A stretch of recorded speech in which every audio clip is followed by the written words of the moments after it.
is Sharon Quinn, and I'm also known as the original Runway Diva, and you are watching Model Behavior. Class is officially in session. My guest lecturer today is celebrity stylist Tyra Banks. Tyra has been immersed in the world of fashion and beauty and style for over 2 decades. He has styled fashion editorials and layouts around the world and over 100 high fashion covers. From the red carpet to celebrity sittings, from America's Next Top Model to New York Fashion Week, he is the glue between the celebrities and the red carpet. Welcome to Model Behavior. Thank you for coming. Thank you so much for having me. I've been waiting for quite a while to come here and to do your show. I've been watching it. I'm a big fan. Thank you. Thank you for having me. Baby, the shoes are fabulous. Let me just say that. I don't know if y'all can get these. I don't know if you can get these, but yeah, it's Fashion Week, so it's time to break out all your sparkles and your shine. And look, 125th Street has been the mecca of fashion for decades, and I got them on 125. What size are those? 11. I'm in double digits. I could fit those. We can stuff the front for you. No, you won't have to stuff them.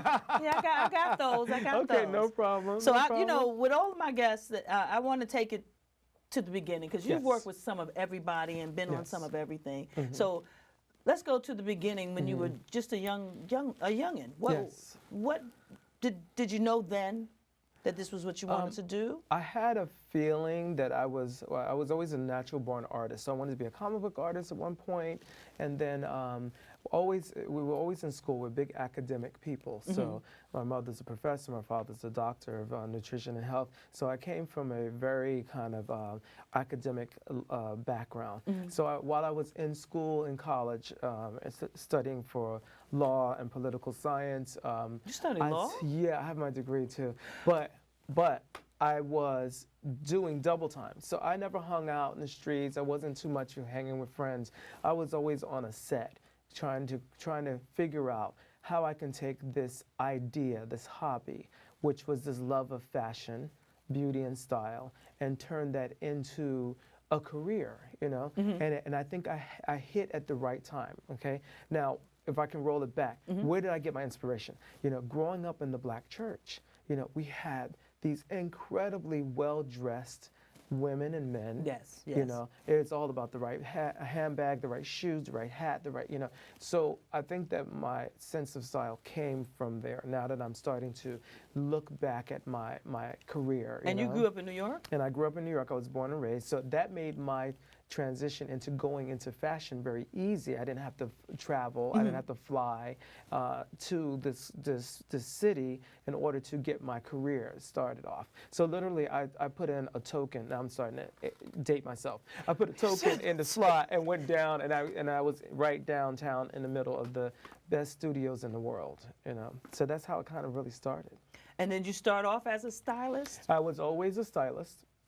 And early on, I had an opportunity where I started working with a really talented photographer. We started shooting a lot of the models in Elite and all of the the top agencies. And I was shooting supermodels. We were doing tests for supermodels, and they were I had this incredible book. So eventually, I started to knock on doors. I said, you know what? I think something's happening here.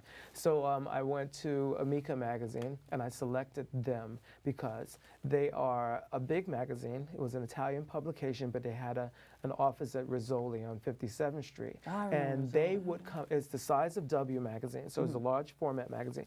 And instead of coming out monthly, it came out weekly. So, if you do the math, the 10 editorials a week times 52 times a year. I said, you guys need me, you need some help, and I'm a really good stylist. And they acknowledged that and called me in, and they used to call me Kid. You want to come in and do some shoots? So I said, yes, I'm excited to do it. So I did a few editorials for them, and then they partnered me with a legendary photographer. And they were like, oh, we don't know if you know him. He's an old guy. We love him, a little Italian dude. And so I said, okay, sure. Whoever it is, I can work with them. He said, oh, his name is Francesco Scavulo. So now, back then, did you know who that was? I know, of course, I knew who it was. Because my mother was very fashionable. My father was an ex-model, and so we always had fashion in the house. We had magazines and stuff. So I had cosmopolitans all over the house. So mind you, but it's a kind of a chess game, okay? You don't want to show that you're super excited, you know? So inside, I'm like, you know? But on the outside, I said, oh, sure, no problem. I can work with him. Just let me know what we're going to be doing, blah, blah, blah. And I could not believe that I'm getting this opportunity. Well, he and I bonded. He loved me. He loved my work.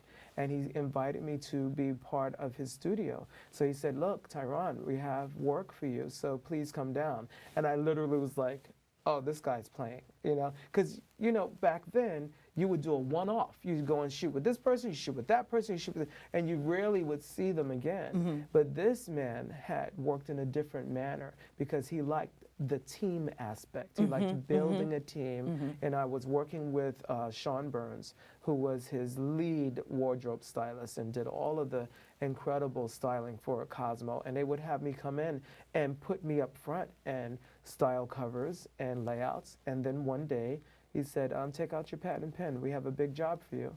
And I said, okay, what is that? You're going to be doing Oprah for us. And that's when I knew that something big was going to happen, that I was going to have a big career. So we had a wonderful day with Oprah, something like 10 or 12 hours of shooting. And we did several covers. So and it was this was like for O Magazine? No, this is prior to O Magazine. This is when Oprah was Oprah. You know, the only person that was bigger than her was probably Jesus. You know what I mean? So we're doing all these incredible covers, stories for like TV Guide and Ladies Home Journal, like just canvases, everything. Okay, and at the end, she had requested to take a portrait with me. So I said, okay, no problem, which was, you know, unusual because we're behind the scenes people. But I jumped in, we took a picture, and they did Polaroids back then. So they would take the picture and warm up the Polaroid and peel it back and check the light. And she took the Polaroid and she autographed it, Oprah, August 1994. And at that day, I said, this is going to be my day one. And I knew that I was going to have a big career. Okay, I'm sorry. This story, I'm mesmerized by this. Well, because I was one of the first, before Dr. Oz, before any of these incredible people that she's put on television, I was the first recipient of the Oprah effect. Wow. Yeah, and my career took off like lightning. But I wasn't TV, I was magazines, you know? I was fashion layouts and what's the difference? Matter of fact, before you even do that, sure. Tell the kids what a stylist is, the definition of a stylist. Well, a stylist is, you know, there's different types of styling. You know, there are people that are really good dressers and they can do, you know, one celebrity and a red carpet here and a photo there, or maybe you have some that will service a rock star and they'll do music videos, album covers, and things like that. And then there are fashion stylists or editors that really are the arbitrators of good taste. Okay. We decide on what is going to be the new trend.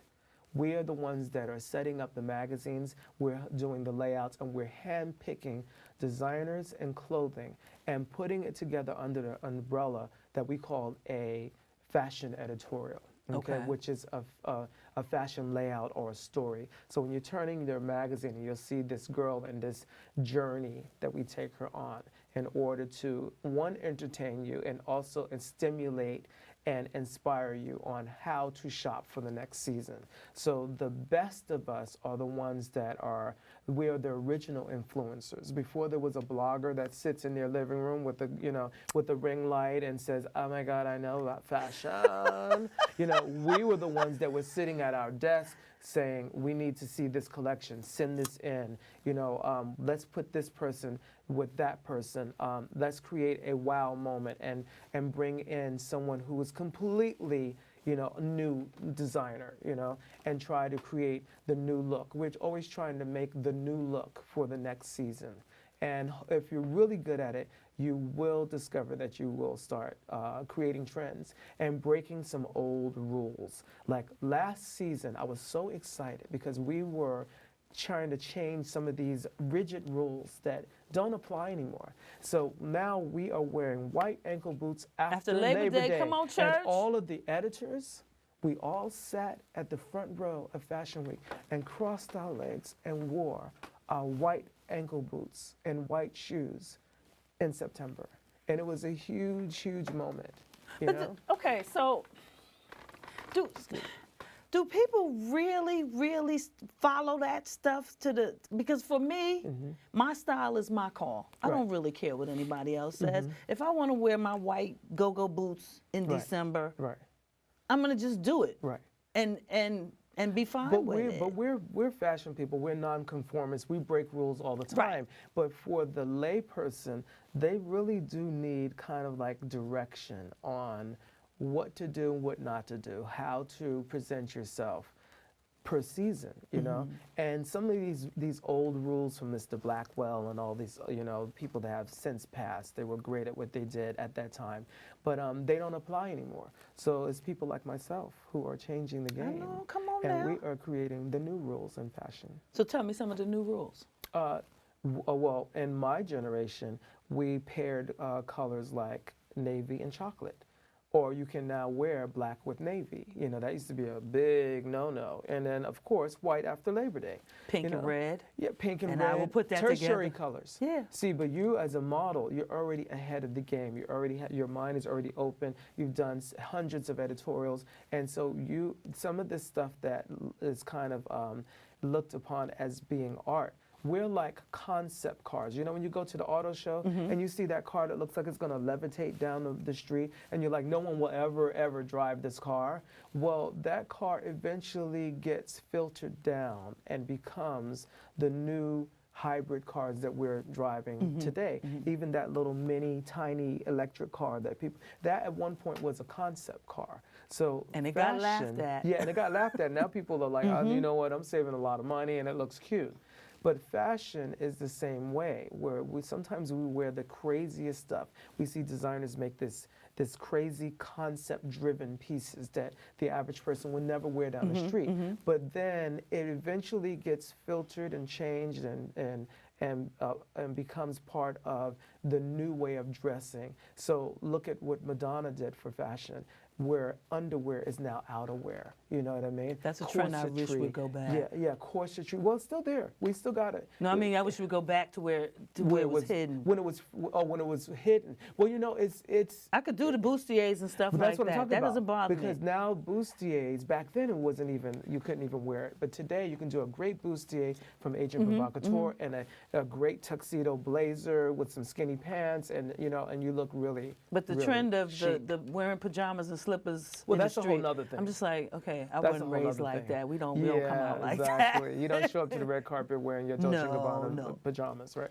No. So now you're also a makeup artist. Yes, I have been a makeup artist as well for my entire career. And that's, I've always said, look, I have 2 babies and I don't want to give them up. I love both of them, you know.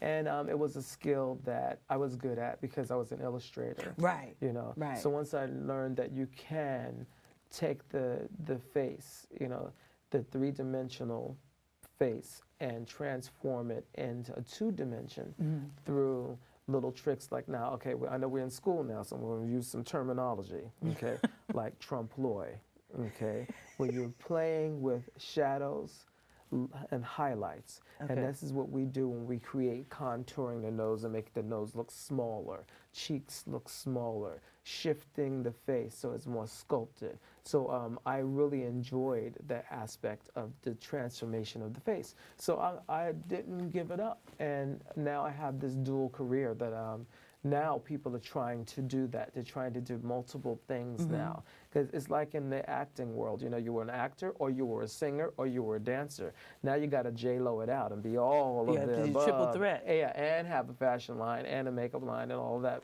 too. So yeah. That complicates everything.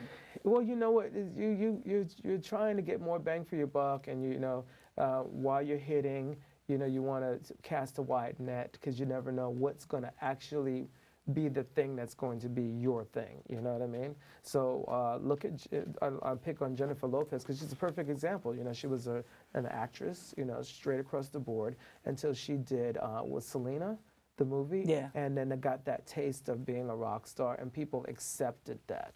And now she's one of the biggest rock stars in the world. Okay. Yeah. So we can do many things because we're artists.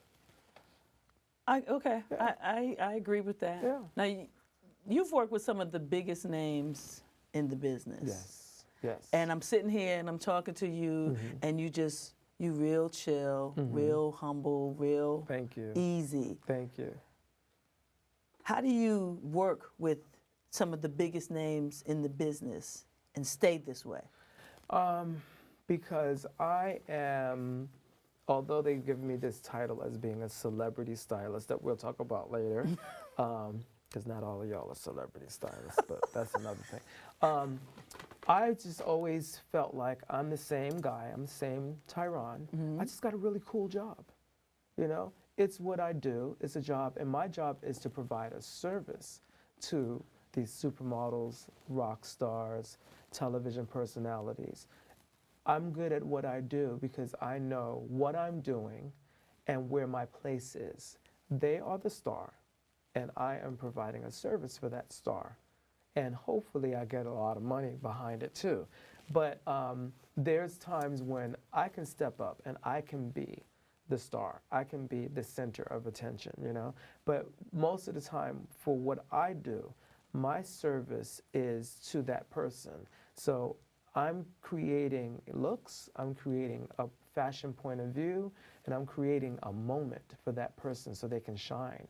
And if I can put a little sparkle on their star, some of the sparkle falls off onto mine. Oh, I like how that.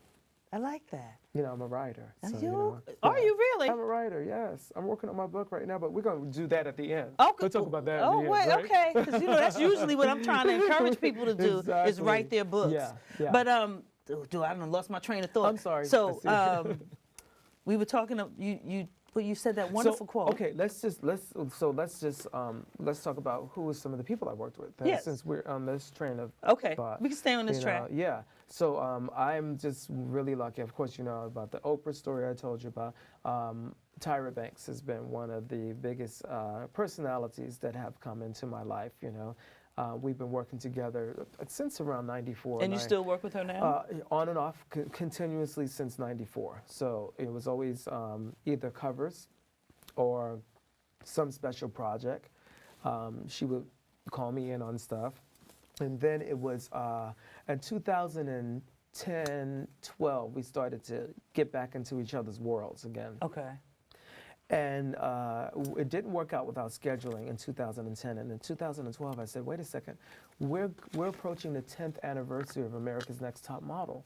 And I'm not seeing her on the covers of magazines celebrating 10 years of work. So that was a moment where I felt like I wanted to step in, contact my editors, partner up with my photographer, Udo Spreitzenbarth, and we decided to court the magazines and present Tyra as a celebratory story for the 10th anniversary of America's Next Top Model. With that, I was able to style, produce, and interview her for 18 covers in 1 year, including 11 Cosmopolitan covers that dropped worldwide. You said 18 covers? Yeah, exactly. It was unbelievable. Most models, most celebrities don't get 18 covers in 1 year, and even for me, it was a testament of my work and my dedication.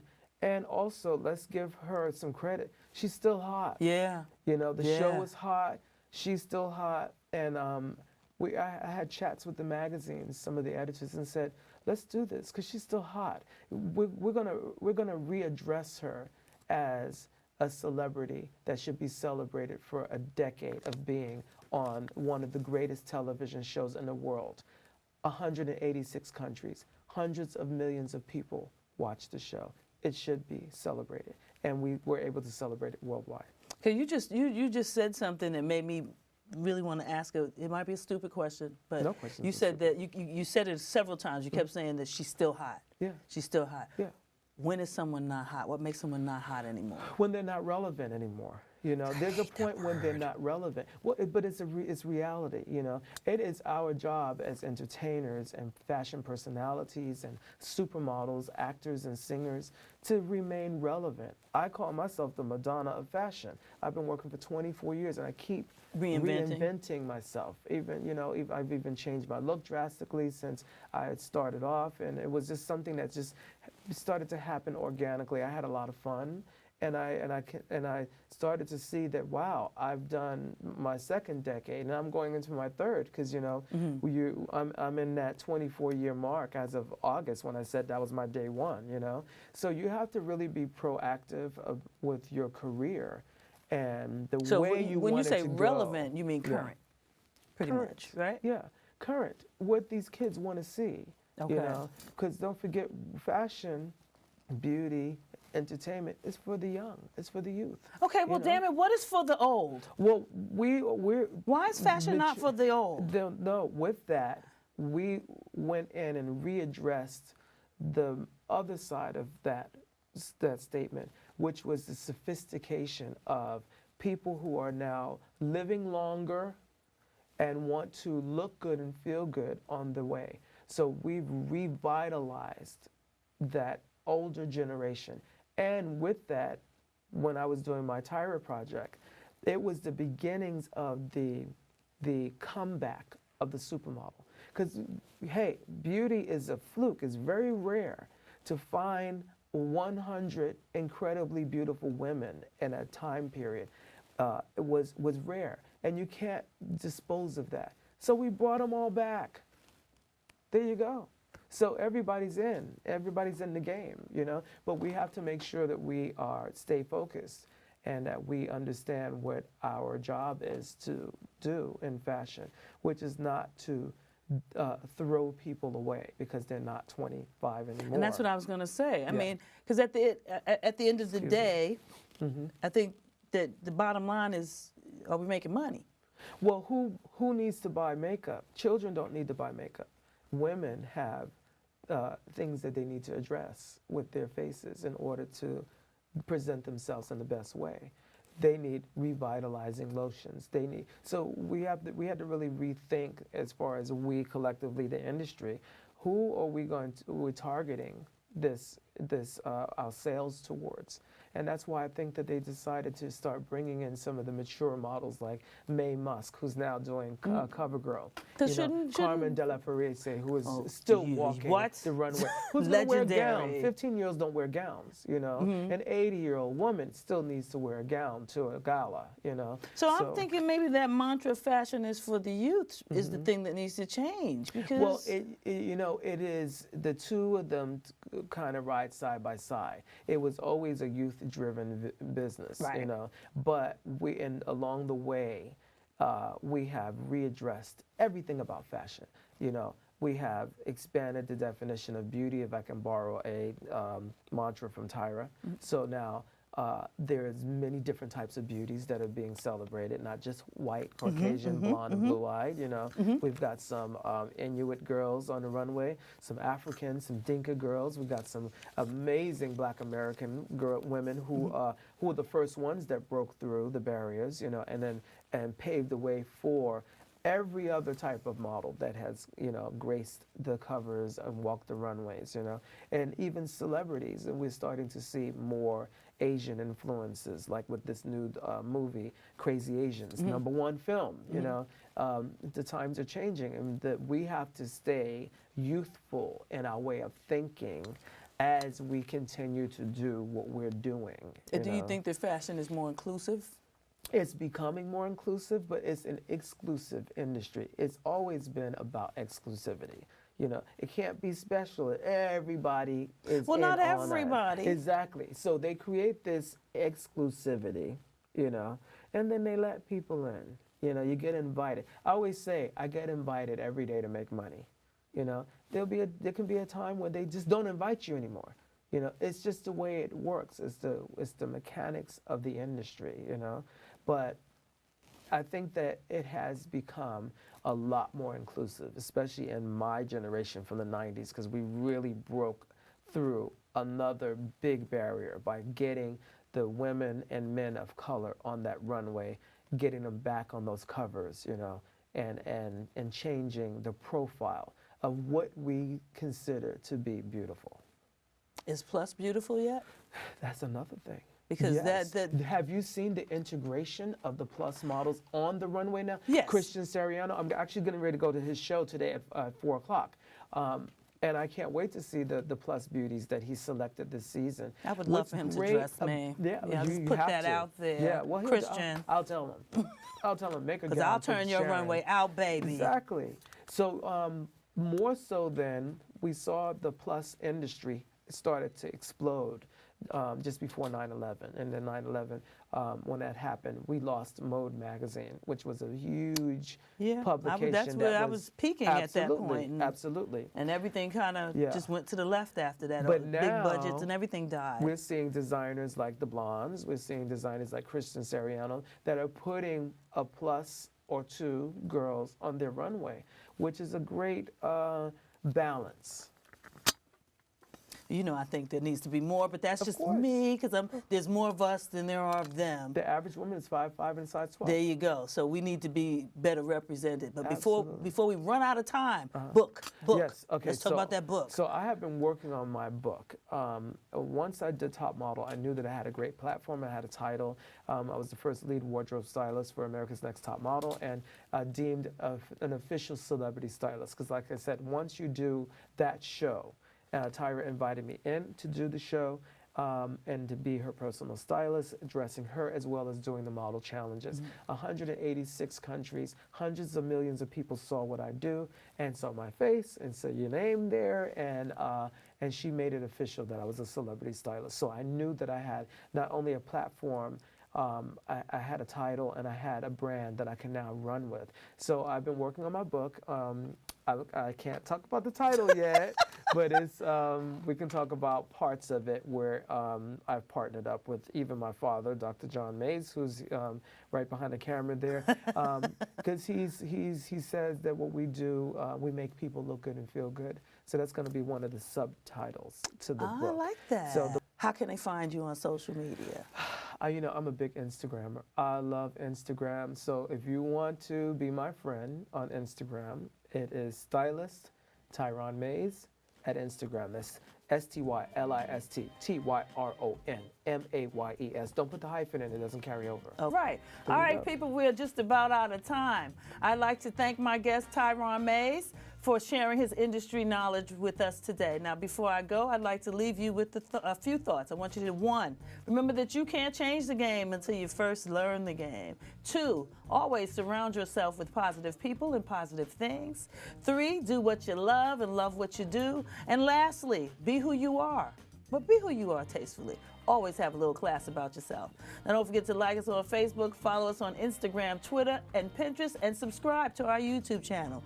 Did you know that Model Behavior is now available on podcasts? You can find us on Apple Music, iTunes, Stitcher, and iHeart Radio.